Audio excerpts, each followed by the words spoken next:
My husband poured wine on my head in front of my daughter-in-law and granddaughter, and they cried from laughing. I dried my face and walked out. 10 minutes later, the front gate opened, and three men in suits stepped into the living room. I should have seen it coming. The evening had started like so many others over the past 43 years of marriage to Frank. I'd spent hours preparing his favorite meal, pot roast with all the trimmings, setting the dining room table with our wedding china, the same pattern I'd carefully selected as a young bride, with dreams of hosting elegant dinner parties. Those dreams had died somewhere between Frank's third beer and his first criticism of how I'd overdone the gravy again. Lisa, my daughter-in-law, had arrived at 6 sharp with 15-year-old Katie in tow. Lisa never knocked anymore, just walked through our front door like she owned the place. She'd married my son Michael 12 years ago, and from day one, she'd made it clear that she considered me an outdated relic who didn't understand how modern families worked. Tonight was no different. "Dorothy, you didn't need to go to all this trouble," Lisa had said, though her tone suggested she thought I'd gone to too little trouble, not too much. She surveyed the dining room with the same expression she might use when examining a questionable piece of furniture at a garage sale. "We could have just ordered takeout." Katie barely looked up from her phone, offering a mumbled, "Hey, Grandma," before slumping into her chair. I tried to remember when she'd stopped running to hug me when she arrived, when her bright smile had been replaced by this studied indifference. Somewhere around 13, I think, when Lisa started making subtle comments about how some grandmothers tried too hard to be relevant in their grandchildren's lives. Frank had already started on his second bottle of beer, the condensation leaving rings on my carefully polished table. He never used coasters anymore, not since I'd stopped asking him to. Somewhere along the way, I'd learned that peace was more important than protecting furniture. Or so I'd thought. The conversation during dinner had been typical. Lisa dominated it, talking about her new promotion at the marketing firm, her plans to redecorate their kitchen, Katie's grades at the private school that Frank and I helped pay for. I contributed where I could, asking questions, showing interest, trying to be the supportive mother-in-law and grandmother I'd always attempted to be. But then Frank had started in on his usual complaints. The house was too cold. The meat was too dry. Why did I always insist on using so many dishes when simple was better? Each criticism felt like a small paper cut. Insignificant on its own, but painful when accumulated over decades. "Mom always tries so hard," Lisa had said, with that particular laugh of hers, the one that sounded sympathetic but carried an undertone of condescension. "It's sweet, really. Very traditional." Traditional. The word had become Lisa's favorite way to dismiss everything I did or said. My cooking was traditional. My decorating was traditional. My opinions were traditional. In Lisa's vocabulary, traditional was code for outdated, irrelevant, embarrassing. Katie had giggled at something on her phone, and Lisa had leaned over to look. Whatever they were sharing had set them both off into fits of laughter. Frank had joined in without even knowing what was funny, just happy to be part of whatever was happening that didn't involve me. That's when I'd made my mistake. I'd tried to join the conversation. "What's so funny?" I'd asked, genuinely curious, wanting to be included in this moment of family connection. Frank had turned to me with that expression I'd grown to dread over the years. It wasn't anger, exactly. It was worse. It was the look of someone who found my very existence tiresome. "Dorothy, you wouldn't understand," he'd said, his words slightly slurred from the beer. "It's a generational thing." Lisa had nodded sagely. "Some jokes just don't translate across age gaps." I'd felt my cheeks burn with embarrassment, but I'd push forward anyway. Maybe it was the wine I'd had for dinner, or maybe it was just 43 years of small humiliations finally reaching a breaking point. "Try me," I'd said quietly. The expensive Cabernet I'd bought specially for tonight, thinking it might make the evening feel more celebratory. His hand was unsteady, whether from alcohol or annoyance I'll never know. But instead of drinking it, he'd looked at me with pure irritation. "You want to know what's funny, Dorothy?" he'd said, his voice rising. "What's funny is watching you pretend you have anything relevant to contribute to this conversation." And then he'd tilted the glass. The dark red wine had cascaded over my head, soaking through my carefully styled hair, running down my face and onto the cream-colored blouse I'd chosen because Frank had once said it made me look elegant. The silence that followed had lasted maybe 3 seconds. Then Lisa had burst into laughter. High and sharp, Katie had joined in, her teenage giggle mixing with her mother's cruel amusement. Even Frank had started chuckling, as if pouring wine on his wife's head was the height of comedy.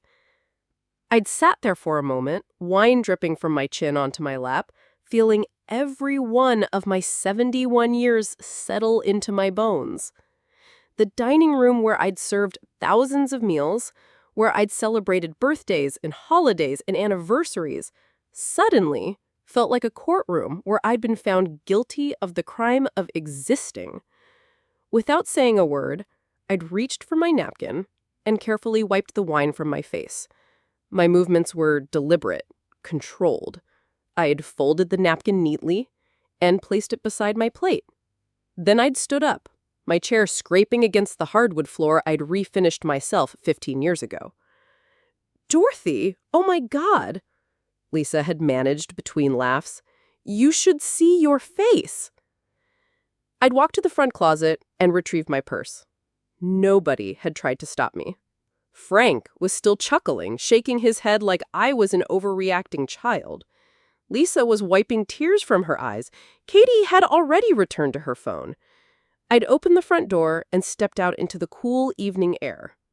The wine was starting to make my scalp itch, and I could smell the Cabernet every time I breathed.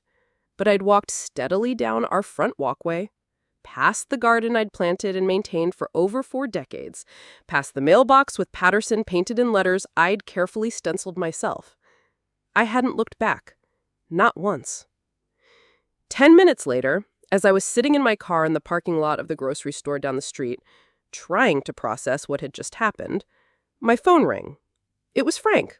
And for a moment, I thought maybe he was calling to apologize. Maybe the sight of me walking out had shocked him into realizing how far he'd gone. But when I answered, his voice had been different. Not apologetic. Confused? Maybe even frightened? "Dorothy, for God's sake, where are you? These men are saying things that don't make any sense." "What kind of things?" I asked, keeping my voice calm. "They're saying you own the house, that it's been in your name since 1980. Dorothy, that's impossible. I bought this house. I paid the down payment. I made every single mortgage payment." I felt something strange in my stomach. It wasn't fear. It was closer to curiosity. "Did they show you any documents?" "Yes, they have the original deed. It says Dorothy May Patterson as sole owner. Dorothy, you have to come home and explain to these men that there's been some mistake." I hung up again. This time I turned off the phone completely. Dorothy May Patterson. That had been my maiden name, Dorothy May Harrison. I became Dorothy May Patterson when I married Frank. But why would the house be in my name? Frank had always controlled all the finances. He paid the bills, managed the bank accounts, made every decision about investments. I didn't even know how much money we had in savings. I drove home slowly, trying to understand what could be happening. When I turned onto our street, I saw a black sedan parked in our driveway. 3 men in dark suits were visible in our living room through the front window. Frank was pacing nervously back and forth, gesticulating as he spoke. I parked on the street and walked to the front door. Before I could ring the doorbell, Frank opened it abruptly. "Dorothy, finally, you need to clear up this confusion right now." He pulled me inside by the hand, completely ignoring the fact that my hair was still stained with dried wine. The 3 men stood up when I entered the room. The oldest, with gray hair and gold-rimmed glasses, approached first. "Mrs. Patterson, I'm Jonathan Blackwood from the firm Blackwood Sterling and Associates. These are my colleagues, Mr. Martinez and Mr. Chen." They nodded politely. "We apologize for disturbing you at home, but we've been trying to contact you by phone for several weeks without success." I looked at Frank confused. What calls? Frank looked away. Some salespeople called. I told them to stop bothering us.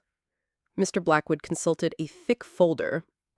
Mrs. Patterson, we're not salespeople. We're the attorneys who handled the original purchase of this property in 1980. We're here because our firm was instructed to contact you if certain circumstances arose. What circumstances? I asked, sitting down on the sofa I'd chosen myself 20 years ago. Attempts to modify the ownership or question your possession of this house. Frank interrupted abruptly. Listen, gentlemen, I think there's a very big misunderstanding here. I bought this house. I have all the receipts for mortgage payments, utility bills in my name, everything. Mr. Martinez opened another folder. Mr. Patterson, you did make the mortgage payments, yes, but as a tenant, not as an owner. The silence that followed was deafening. Frank stopped pacing. Lisa, who had been watching from the kitchen, approached slowly. Even Katie had put down her phone and was paying attention. Tenant? Frank's voice came out as a hoarse whisper. Mr. Chen addressed me directly. Mrs. Patterson, when this house was purchased in 1980, who provided the money for the down payment? I tried to remember. It had been so long ago. Michael was just a baby, and we were living in a small apartment. Frank had said he'd found the perfect house, but we needed $20,000 for the down payment. At the time, it was an impossible amount for us. I don't remember exactly where the money came from, I admitted. It came from the inheritance you received when your parents died in the car accident in 1979, said Mr. Blackwood gently. You inherited the house where you grew up in Columbus, Ohio, plus a considerable amount of money. Our firm sold the Ohio property and transferred all funds for the purchase of this house here. The memories began to return slowly. My parents had died in a terrible accident when Michael was only 6 months old. I was devastated, trying to cope with the baby and grief at the same time. Frank had taken care of everything: the funeral, selling my parents' house, the inheritance paperwork. I was so distraught at the time that I let him manage all the details. Our firm had very specific instructions from your parents, Mrs. Patterson, continued Mr. Blackwood. They wanted to ensure that any property purchased with their inheritance would be exclusively in your name. They specified that no spouse should have rights over inherited assets. Frank had turned completely pale. This is ridiculous. We've been married for 43 years. We have joint property. Not on assets inherited before marriage, Mr. Patterson, and specifically not when the original will contains specific protection clauses. Lisa finally found her voice. Wait a minute, you're saying Dorothy owns this house? The whole house? Exactly, and it has been that way since 1980. I looked around the room where we'd lived our entire married life. The fireplace Frank always complained I decorated wrong. The bookshelf where he'd banished my novels to the bottom shelves. The walls he never let me paint in the colors I wanted. Why are you here now? I asked. Mr. Chen consulted his notes. Because someone made an inquiry about transferring ownership of this house. When that happens, we're automatically notified and must inform the true owner. All eyes turned to Frank. His face had gone from pale to bright red. Frank? My voice came out firmer than I expected. Did you try to transfer the house? Lisa and I were just exploring options. Michael is going through financial difficulties, and we thought maybe we could refinance or something to help him out. Lisa stepped forward. Dorothy, you can't be upset about this. We're family. It was just an idea to help Michael. Without consulting me? Well, you don't understand these financial things, Frank said quickly.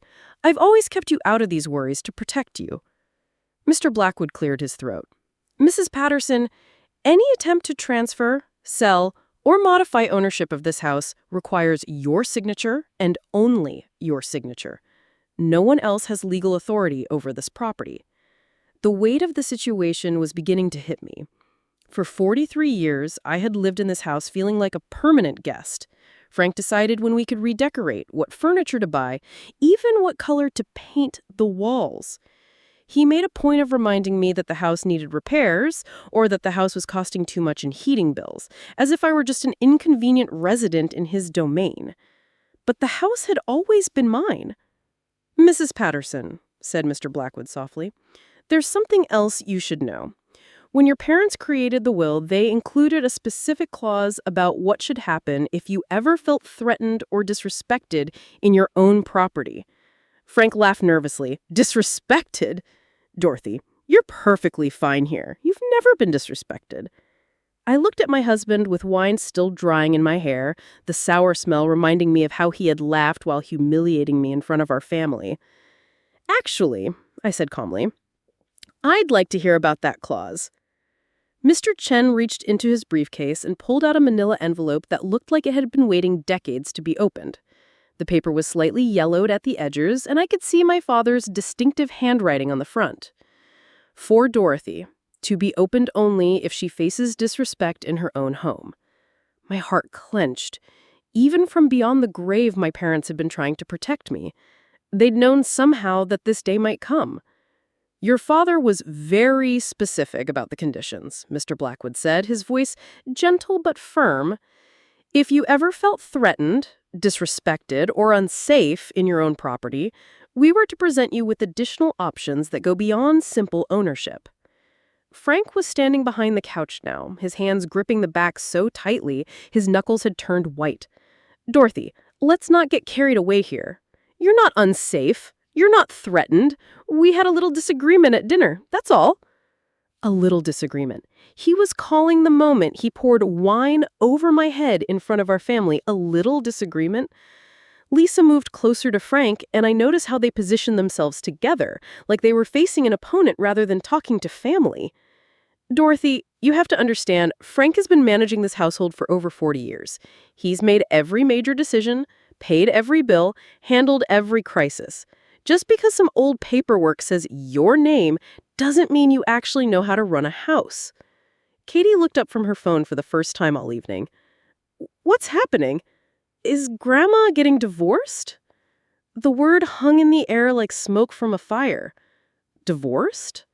I'd never even considered it. In my generation and my family, marriage was forever. You worked through problems, you made compromises, you endured. But enduring and living weren't the same thing, were they? Mr. Chen opened the envelope carefully. "Mrs. Patterson, your parents included what we call a dignity clause in their will. If you ever invoke it, you have the legal right to immediate and exclusive possession of this property. Anyone currently residing here would have 30 days to vacate." The silence that followed was so complete, I could hear the grandfather clock in the hallway ticking. It was the clock Frank's mother had given us as a wedding gift, the one he insisted on placing in the most prominent spot in the house, even though I'd always found it too loud. 30 days? Frank's voice cracked. "You can't be serious. I've lived here for 43 years. I've put everything I have into this house." "Actually, Mr. Patterson," said Mr. Martinez, consulting another document, "according to our records, Mrs. Patterson has been covering not just the original down payment, but also significant renovations over the years. The kitchen remodel in 1995, paid for with funds from her parents' investment portfolio.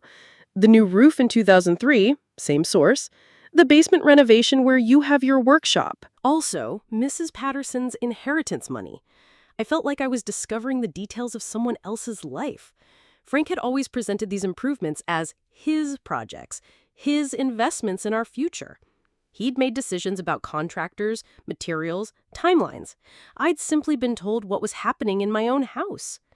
"That's impossible," Frank said, but his voice lacked conviction now. "I managed all the finances. I would have known where the money was coming from." Mr. Blackwood pulled out a thick folder. "Your wife has had a trust fund managed by our firm since her parents' death. The trust was designed to cover household expenses, property maintenance, and improvements without requiring her direct involvement in day-to-day management. Mr. Patterson, you've been making mortgage payments on a house that was fully paid off in 1987. The mortgage payments. For 36 years, Frank had been making unnecessary mortgage payments on a house that was already owned free and clear. Where had that money been going? The payments you've been making, continued Mr. Chen, have been going into a separate escrow account. With interest, that account now contains approximately $450,000. Lisa sat down heavily in the armchair. $450,000? Mrs. Patterson said.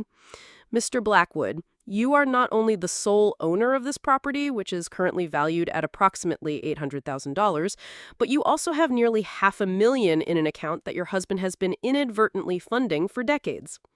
I tried to process the numbers. $800,000 plus $450,000. I was sitting here with wine-stained hair, being laughed at by my own family, and I was worth over $1 million.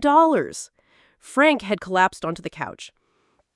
Dorothy, you have to understand, I thought I was taking care of you. I thought I was being responsible, handling all the financial stress so you wouldn't have to worry. By not telling me I owned my own house, I didn't know. How was I supposed to know? You never said anything about inheritance money or trust funds. And there it was, the truth that had been hiding underneath 43 years of marriage. Frank had controlled our finances, not because he was protecting me, but because I'd let him. I'd been so overwhelmed by grief after my parents' death, so focused on being a new mother, that I'd handed over every decision to him, and he'd never bothered to actually understand what he was managing. Mrs. Patterson, said Mr. Martinez, there's one more thing you should know. The trust your parents set up also includes provisions for legal support if you decide to invoke the dignity clause. Our firm will handle all proceedings at no cost to you. Katie spoke up again, her teenage voice cutting through the adult tension. Does this mean Dad and I have to move out? All eyes turned to me. My 15-year-old granddaughter, who had laughed at my humiliation just an hour ago, was now looking at me with something that might have been concern, or maybe just curiosity about how much power her apparently wealthy grandmother actually had. That depends on your grandmother, said Mr. Blackwood. The dignity clause can be invoked immediately, or Mrs. Patterson can choose to set conditions for continued residence. Lisa found her voice again. Conditions? What kind of conditions? I looked around the room that had been my home for over 4 decades.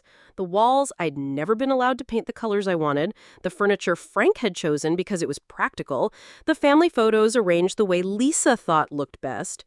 The whole house was a monument to everyone else's decisions about my life. But it was my house. It had always been my house. Frank had collapsed onto the couch. Dorothy, you have to understand. I thought I was taking care of you. I thought I was being responsible, handling all the financial stress so you wouldn't have to worry. By not telling me I owned my own house, I didn't know. How was I supposed to know? You never said anything about inheritance money or trust funds. And there it was, the truth that had been hiding underneath 43 years of marriage. Frank had controlled our finances, not because he was protecting me, but because I'd let him.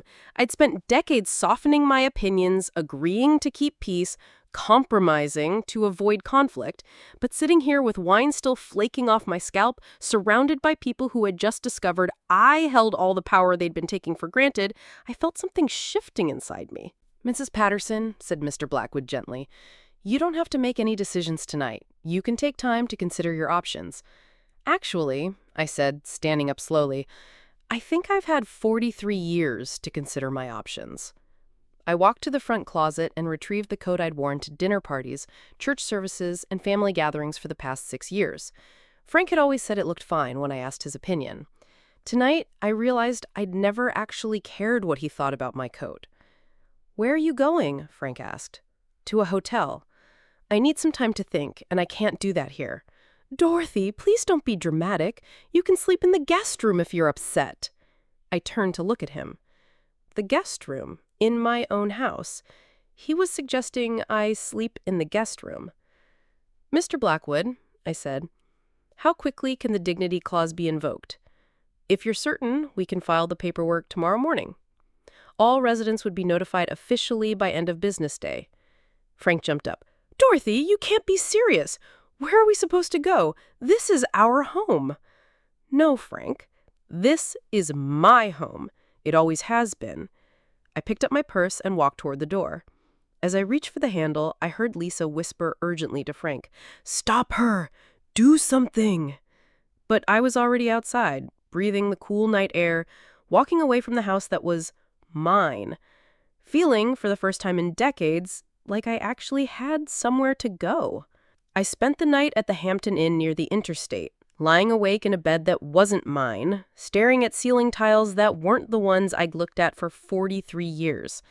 The hotel room was impersonal but clean, and for the first time in decades, I could set the thermostat to exactly the temperature I wanted without anyone complaining about the heating bill. The irony wasn't lost on me. I was paying for a hotel room with my own credit card while the people living in my house, my fully paid off house, were probably discussing how to handle the Dorothy situation. My phone had been buzzing all night. Frank called 17 times. Lisa called 6 times. Even Michael called from Seattle, which told me Lisa had already started working her network. I didn't answer any of them. For the first time in my adult life, I didn't feel obligated to make other people feel better about their problems. At 7 in the morning, I called Mr. Blackwood's office. His secretary put me through immediately. "Mrs. Patterson, how are you feeling this morning?" "Like I've been living someone else's life for 4 decades, I said honestly. "I want to invoke the dignity clause." "Are you certain?" "Once we file the paperwork, there's a mandatory 30-day notice period, but the process is irreversible." I thought about Frank's face when he'd poured the wine. The casual cruelty of it. The assumption that I would just sit there and take it because I always had before. "I'm certain. We'll have the papers filed by noon. Your family will be officially notified by end of business day." After I hung up, I sat in the hotel room's single chair and tried to figure out what came next. At 71, I was essentially starting over. The prospect should have been terrifying. Instead, it felt like waking up after a very long sleep. My phone rang. Michael's number. "Mom?" His voice sounded strained. "Lisa told me what happened. Are you okay?" Michael, my son, now 43 years old, living in Seattle with his wife and 2 teenage daughters. I loved him desperately. But somewhere along the way, he'd learned to see me the way his father did, as someone who needed to be managed rather than consulted. "I'm fine, sweetheart. How are Emma and Sarah?" "Mom, don't change the subject. Lisa says you're trying to kick Dad out of the house. She says you've lost perspective because of some old paperwork." Some old paperwork. That's how Lisa had characterized the legal documents proving I owned my own home. "Michael, did you know that I've owned the house since 1980? That it's been in my name this entire time?" A pause. "What do you mean, owned it? Dad's always paid the mortgage." "There hasn't been a mortgage since 1987. Your father has been making payments into an escrow account for 36 years. Silence on the other end of the line. "Michael, Mom, that doesn't sound right. Dad handles all the finances because you don't really understand that stuff." There it was again, the assumption that I was too simple, too naive, too female to understand money or legal documents or my own life. "I understand more than you think," I said quietly. "Your grandfather and grandmother made sure of that when they set up the trust fund." "Trust fund? Mom, what trust fund?" "The one that paid for your college tuition. The one that covered the down payment on your first apartment. The one that's been supplementing your father's income for your entire life." I could hear him breathing on the other end of the line, processing information that contradicted everything he'd believed about our family's financial situation. "Mom, I think you might be confused. Maybe you should come home and talk to Dad about this." Come home? As if I were a wayward child who needed to be brought back into line? "Michael, I am home. I'm in a hotel room that I'm paying for with my own money, making my own decisions for the first time in decades, and it feels more like home than that house has felt in years." "Mom, please don't be dramatic." Dramatic? The same word Frank had used, the same dismissive tone that suggested my feelings were inconvenient exaggerations. I have to go, Michael. I love you, but I need you to understand that I'm not the helpless woman you and your father think I am. I hung up before he could respond. 2 hours later, I was sitting in a coffee shop downtown, reading the newspaper and drinking a latte I'd ordered exactly the way I liked it. Extra hot, extra foam, cinnamon instead of nutmeg. When Lisa walked in, she looked around the small cafe until she spotted me, then approached my table with the determined stride of someone who'd come to set things straight. Dorothy, we need to talk. Good morning, Lisa. Would you like some coffee? She sat down across from me without being invited. I've been thinking about yesterday, and I realized we all got a little carried away. Family dinners can be stressful. Maybe we said things we didn't mean. I studied my daughter-in-law's face. She was 41 years old, attractive in the way that required considerable effort, and accustomed to getting what she wanted through a combination of charm and persistence. Right now, she was trying charm. Which things did you not mean, Lisa? Well, the laughing was inappropriate. We shouldn't have laughed when Frank spilled the wine. Spilled the wine. She was rewriting history already, turning a deliberate act of humiliation into an accident. He didn't spill it, Lisa. He poured it on my head. She waved her hand dismissively. Frank was drinking. You know how he gets when he's had a few beers. He didn't mean anything by it. What about you? Did you mean to laugh when your father-in-law humiliated his wife? Lisa's carefully composed expression flickered. Dorothy, you're making this into something bigger than it needs to be. We're family. Families tease each other. Families forgive each other. Families also respect each other. And we do respect you. But this whole house ownership thing, Dorothy, you can't seriously be thinking about kicking us out. Where would we go? Frank is 74 years old. He can't just start over somewhere else. I took a sip of my latte, enjoying the way the cinnamon complemented the coffee. Frank should have thought about that before he decided to treat me like a servant in my own home. Your own home? Lisa leaned forward, her voice dropping to what she probably thought was a reasonable tone. Dorothy, just because some old legal documents have your name on them doesn't mean you actually own anything. Frank has been the head of this household for over 40 years. He's made every important decision, handled every crisis, managed every detail of your lives together. That's what marriage is about. Partnership. Partnership involves consultation, Lisa. It involves respect. It involves acknowledging that both people have value, and you do have value.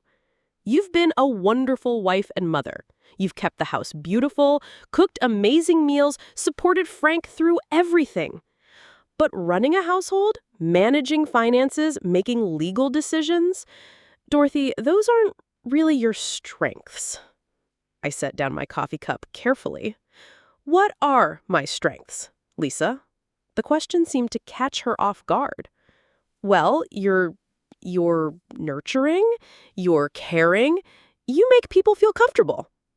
Those are nice qualities for a pet. That's not what I meant, isn't it? You want me to be nurturing and caring and comfortable, but not smart enough to understand my own financial situation? You want me to be grateful for being included in decisions about my own house, but not assertive enough to actually make those decisions myself? Lisa's mask of reasonableness was starting to slip. Dorothy, you're 71 years old. You've never worked outside the home. You've never managed money or dealt with legal issues. Frank has protected you from all of that stress your entire marriage. Now, suddenly, you think you can handle everything on your own? I think I can handle making decisions about my own life. This is ridiculous. Lisa's voice was rising now, drawing looks from other customers. You can't just throw away 43 years of marriage because you got your feelings hurt at a family dinner. I'm not throwing away anything, Lisa. I'm reclaiming something that was always mine. She leaned back in her chair, studying me with an expression I'd never seen before. It wasn't the condescending patience she usually showed me, or even the irritation that sometimes leaked through her polite facade. It was something colder, more calculating. Fine, she said finally. If that's how you want to play this, Dorothy, then we'll play it your way. But you should know that Michael is very upset about this whole situation. And Katie, well, Katie is just confused about why her grandmother suddenly doesn't want to live with her family anymore. The emotional manipulation was so transparent, it was almost insulting, but I recognized the threat underneath it. If I didn't back down, if I didn't return to my proper place as the grateful, manageable family matriarch, then I would lose access to my son and granddaughter. Lisa, I said, gathering my purse and standing up, you just made a very serious mistake. What mistake? You assumed I would choose being tolerated over being respected. That I would rather be included in a family that treats me badly than risk being excluded from it entirely. I left her sitting there and walked out of the coffee shop. As I reached my car, my phone rang. Mr. Blackwood? Mrs. Patterson? The papers have been filed, your family has been officially notified, but there's something else you should know. What's that? Someone has been making inquiries about your mental competency. We think they're planning to challenge your legal right to make decisions about the property. I sat in my car, watching other people go about their normal lives, and felt something hard and determined settle in my chest. Then I guess we'd better be ready for them. The mental competency evaluation was scheduled for Thursday morning at 10 o'clock. Dr. Richard Steinberg's office was in a medical building downtown, all beige walls and uncomfortable chairs designed to make people feel like patients rather than clients. I arrived 15 minutes early, wearing the navy blue suit I'd bought for my nephew's wedding 2 years ago, but had never worn because Frank said I looked like I was trying too hard. Mr. Blackwood met me in the lobby. Mrs. Patterson, are you ready for this? As ready as I can be for having my own family try to prove I'm incompetent. The petition had been filed by Frank with Lisa's full support and Michael's reluctant signature. They were claiming that my sudden erratic behavior and irrational decisions about property indicated possible dementia or diminished capacity. They wanted a court-appointed guardian to manage my affairs. What they didn't know was that Dr. Steinberg had been my choice, not theirs. When Mr. Blackwood explained that I had the right to select the evaluating physician, I'd done something I'd never done before in my life. I'd researched my options thoroughly and made my own decision. Dr. Steinberg was 78 years old, a retired psychiatrist who specialized in geriatric assessments. More importantly, he was known for his skepticism about family members who suddenly discovered concerns about elderly relatives' mental capacity when financial issues arose. Mrs. Patterson, a tall, thin man with kind eyes and a gray beard, appeared in the waiting room doorway. I'm Dr. Steinberg. Shall we begin? His office was warm and comfortable, with bookshelves full of psychology texts and family photos that suggested a man who understood the difference between professional distance and human connection. Before we start, he said, settling into a chair across from me rather than behind his desk, I want you to know that I've reviewed the petition filed by your family. I've also reviewed the legal documents provided by your attorney. This is quite an unusual situation. Unusual how? In my 45 years of practice, I've rarely seen a case where someone's mental competency is questioned immediately after they discover they own significant assets their family wasn't aware of. He smiled slightly. It tends to raise questions about timing. The evaluation lasted 3 hours. Dr. Steinberg tested my memory, my reasoning ability, my understanding of current events. He asked me to explain complex financial concepts, to solve mathematical problems, to demonstrate my understanding of legal documents. He had me recall details from my childhood, my marriage, my son's life. By the end, I felt more mentally sharp than I had in years. Answering his questions required me to think clearly, to articulate my thoughts precisely, to defend my reasoning. It was the first time in decades that someone had actually wanted to understand how my mind worked, rather than simply assuming it didn't work very well. Mrs. Patterson, Dr. Steinberg said as we finished, I'll have my report completed by tomorrow morning. But I can tell you now that you show no signs whatsoever of cognitive impairment, dementia, or diminished capacity. Your memory is excellent, your reasoning is sound, and your understanding of your legal and financial situation is quite sophisticated. Thank you. There is one thing I want to mention, though. You've described a pattern of behavior from your family that concerns me. The systematic exclusion from financial decisions, the dismissal of your opinions, the assumption that you couldn't understand complicated matters. Those aren't signs of protective care. They're signs of what we call financial and emotional abuse. The words hit me like a physical blow. Abuse? I'd never thought of it that way. Frank wasn't violent. He'd never hit me or threatened me. But the constant undermining, the casual dismissal of my intelligence, the way he'd made me feel grateful for basic respect, was that abuse? I realize it's difficult to hear, Dr. Steinberg continued gently. But what you've described is a classic pattern of isolating someone from their own resources and decision-making power. The fact that your family is now questioning your mental capacity, specifically because you've asserted your legal rights, well, that speaks volumes about their motivations. I left his office feeling simultaneously vindicated and devastated. Vindicated because a medical professional had confirmed what I'd started to suspect. I wasn't crazy, irrational, or incompetent. Devastated because I was finally seeing 43 years of marriage clearly. And it wasn't the loving partnership I'd convinced myself it was. Mr. Blackwood was waiting in his car outside the medical building. How did it go? Dr. Steinberg says I'm completely competent. He'll have the written report tomorrow. Excellent! That should put an end to their legal challenge. He paused. Mrs. Patterson, there's something else. Your family has requested a meeting. They want to discuss a reasonable compromise before the 30-day notice period expires. I checked my watch. It was 2 o'clock in the afternoon. In 18 days, Frank, Lisa, and Katie would have to vacate my house. The house I'd never been allowed to paint the colors I wanted.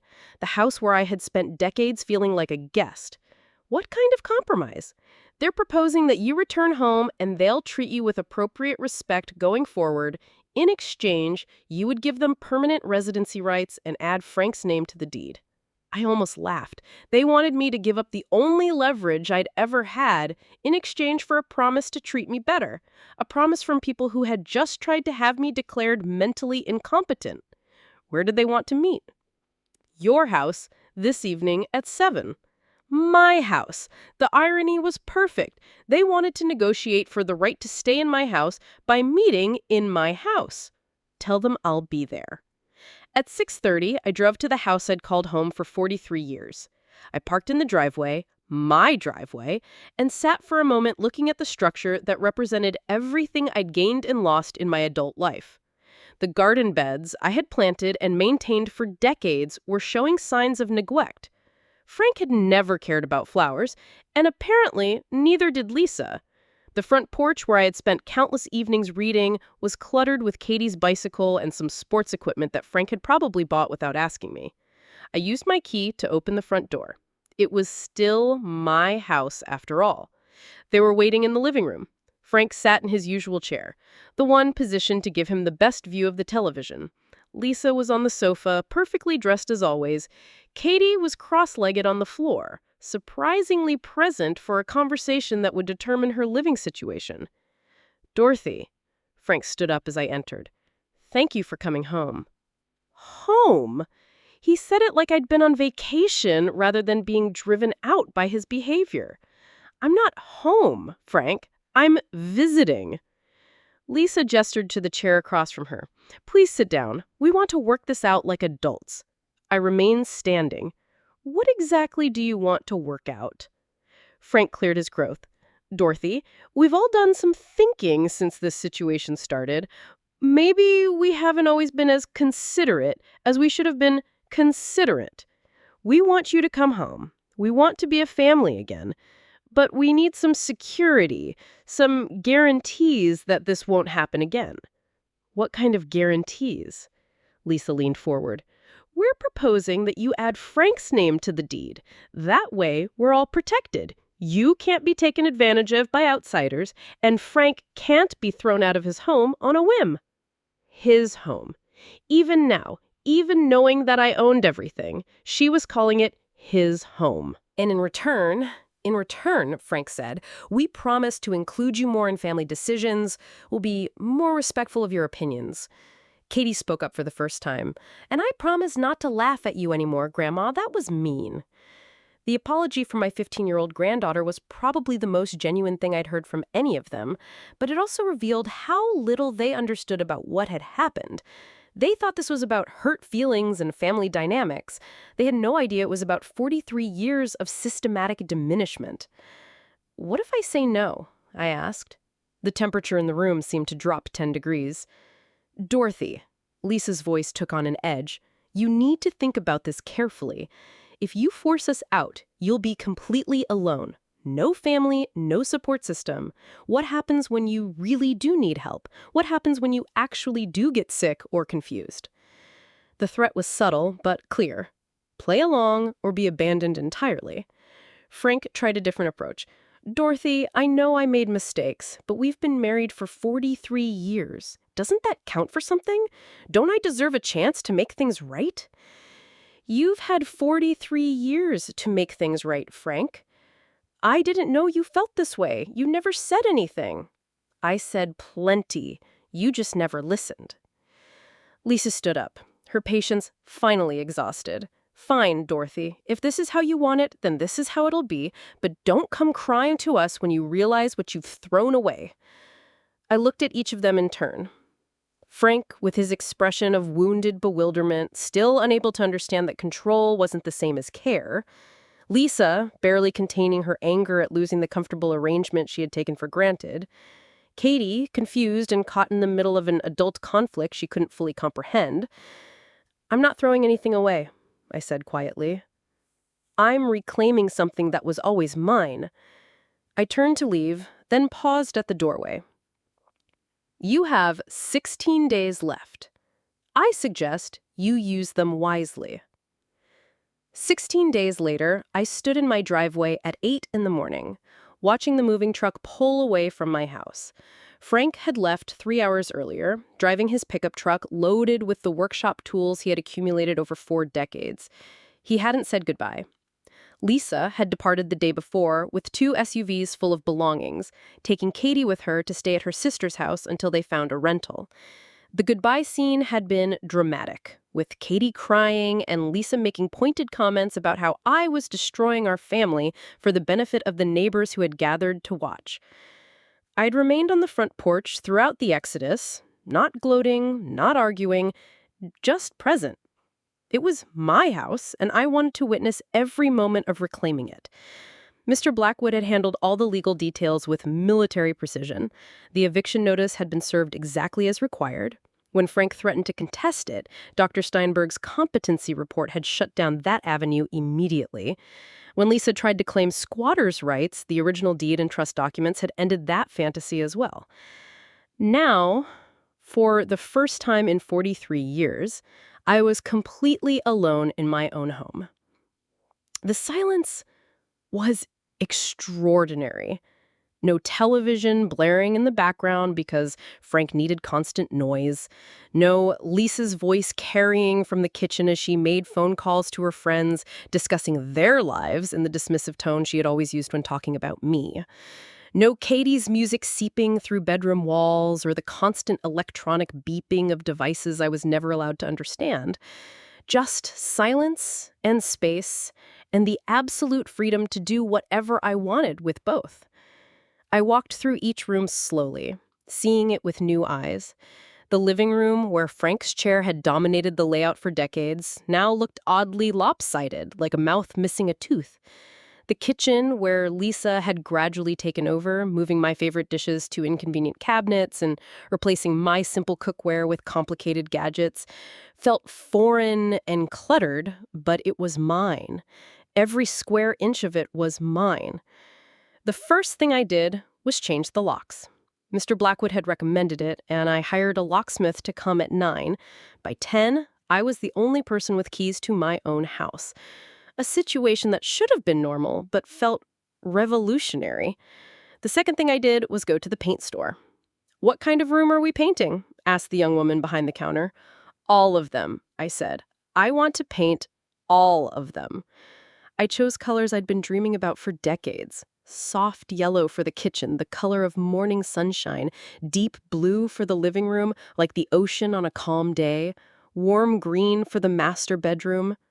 No, for my office. I was going to have an office. The painting took 3 weeks. I hired professionals for the tall walls and did the detail work myself, something I hadn't done since I was a young woman living in my first apartment. My back ached and my hands got stiff, but every brushstroke felt like an act of reclamation. Frank called twice during the renovation. The first time to ask if he could come get some tools he'd forgotten in the garage. I told him to make a list and I'd leave them on the front porch. The second time to inform me that he'd found an apartment and was doing fine in case I was wondering. I hadn't been wondering, but I'd said I was glad he'd found somewhere suitable.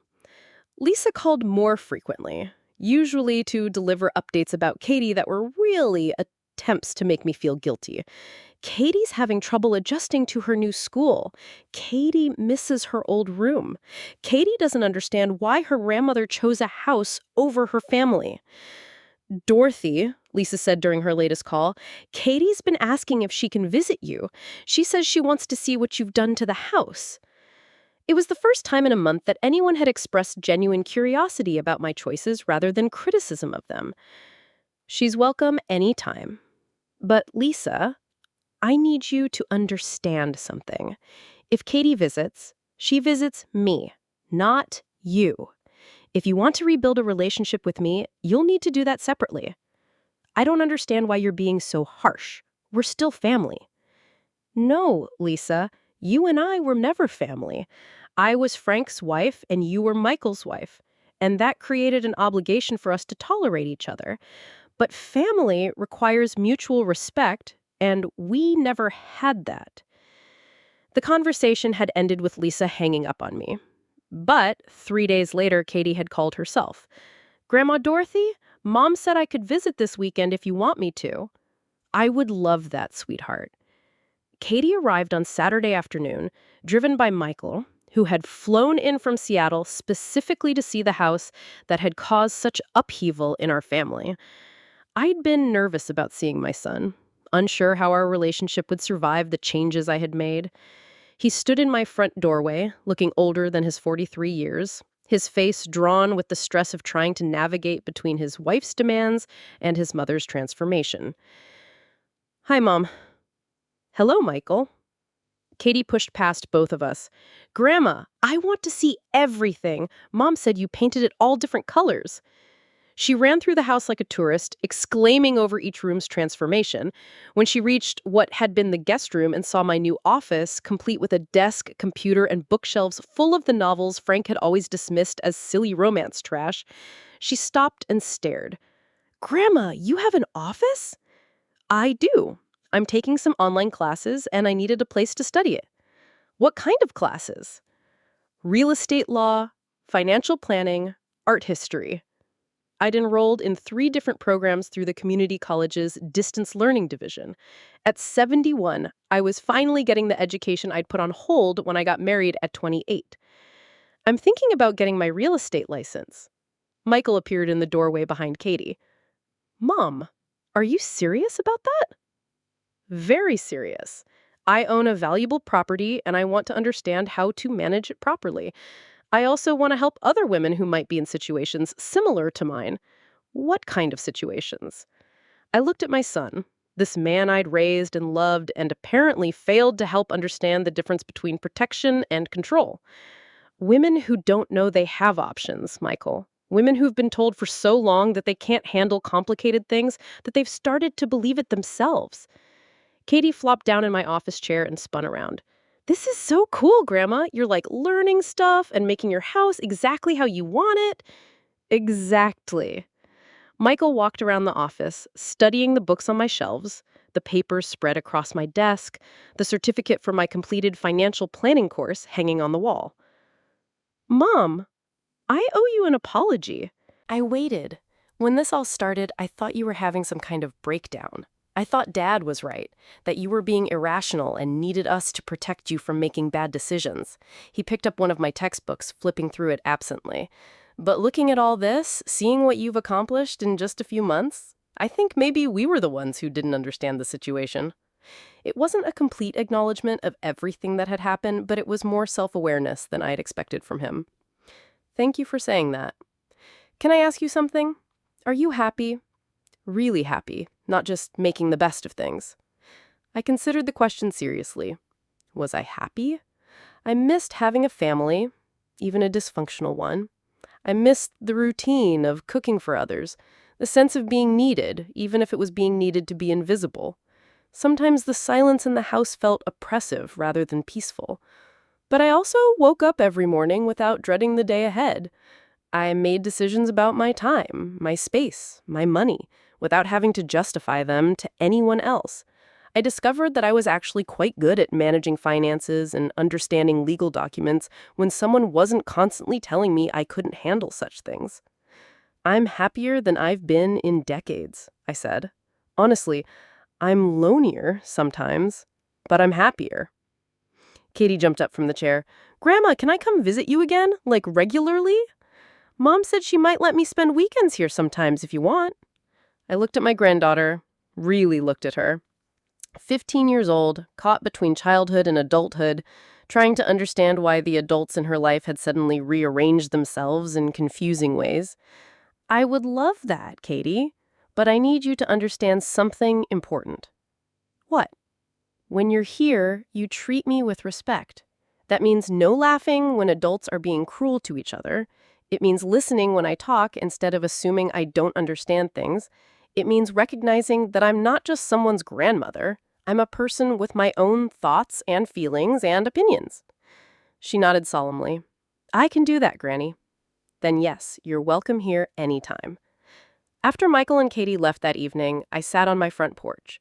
The same porch where I'd spent countless evenings reading while Frank watched television and watched the sunset paint my garden in shades of gold and amber.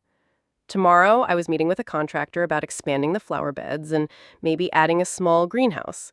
Next week, I had an appointment with a travel agent to discuss a trip to Italy I'd been dreaming about for 30 years. My phone rang. Frank's number. I hesitated for a moment, then answered. Dorothy? His voice sounded tired, older, somehow. Hello, Frank? I was wondering, Michael said you're doing well. I am. I wanted you to know that I found a nice place. A senior community, with activities and meals included. It's actually pretty comfortable. I'm glad you're settling in. A long pause. Dorothy, I know you probably don't want to hear this, but I want you to know that I never meant to hurt you. I thought I was taking care of you. I looked out at my garden, at the roses I'd planted and pruned and fertilized for decades, without ever being asked if I wanted roses or if I might prefer something else. I know you thought that, Frank. Do you think... would it be possible for us to be friends? Maybe not right away, but someday? Friends. The word hung in the evening air like a question mark. I don't know, I said honestly. I don't know if I can forgive everything that happened. But I don't hate you, Frank. I just needed to stop living your life and start living mine. I understand. After we hung up, I sat on my porch until the stars came out. The house behind me was quiet and mine. The future ahead of me was uncertain, but also mine. For the first time in my adult life, I was exactly where I belonged.